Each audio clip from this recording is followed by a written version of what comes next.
nandun kasi ako sa moment na siguro, Tito Nelson, na we're not getting any younger and kailangan na natin ng magseryoso sa life. Wala na tayong panahon for playtime, di ba? Kumbaga parang, ano na tayo, yun na yung medyo, sadly, nangyayari sa generation now na parang yung dating is just like a normal, ano lang na pwede ka makipag-date kung kani-kanino, pwede mo na, nagiging normal na sa atin yung mga dapat hindi natin ginagawa.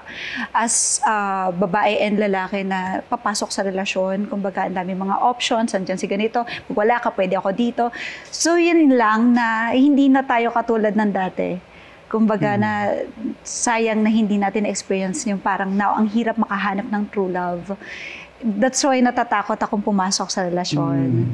Kasi parang feeling ko, may seryoso ba sa seryosong katulad ko? So, yun. So, kung ini-expect nyo na mag-playtime ako, it's hard para sa akin.